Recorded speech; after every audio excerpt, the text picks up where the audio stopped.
Good Wednesday, everyone. Look at our USA Mortgage level of concern. We're level 1 for showers and non-severe thunderstorms. Now, we can never rule out an isolated, strong, or even briefly severe storm this time of the year, but generally speaking, for the most part, storms should remain below severe limits. Now, the better chance for those storms looks to come later this evening. Can't rule out something during the day, but if you have outdoor plans today, all guidance is suggesting that everything's going to be okay for today, but then this evening, let's say like after 3 p.m., things could start popping again on the radar with some scattered showers and thunderstorms. Looking at our threat outlook, most concerned about late Thursday night, mostly Friday and Saturday. That threat Thursday night is more than likely going to stay just northwest of our area, but it's awfully close, so I'm going to keep an eye on things.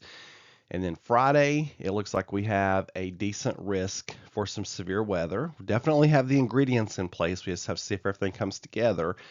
And then that threat will probably carry on into Saturday. I'm going to check all the model data today as it comes in because I think today is going to be pivotal in telling the story of what's going to happen between Thursday night to Saturday. And then I'll do a special update this evening to give you the latest on that severe weather risk that may be developing the end of this week. Look at our 5-day forecast, 50% chance for those showers and thunderstorms mainly this evening. Highs in the upper 70s. Thursday, it's still looking partly cloudy. Highs in the low 80s. It'll be a warm and humid day. It's going to feel like summertime around here. And then Friday, Saturday, and Sunday, 70% chances for rain and storms. And if anything, I would see these rain chances being risen, not lowered. So just so you know where we're leaning on that. But is it going to rain all day, every day? No. It's scattered showers and thunderstorms all 3 of those days. But again, tonight I'll do a special update to give you the latest on how all of that is evolving because we will probably need to be keeping an eye on some of those storms that develop as they could be quite severe. Looking at our rainfall forecast, not a whole lot today. Of course, depends on what kind of storms you get under, but generally speaking, across the area, about a tenth of an inch or so. Same thing for Friday, although Friday that may change depending on guidance that comes in today. And then still looking like a good soaker for Saturday and perhaps even on into Sunday.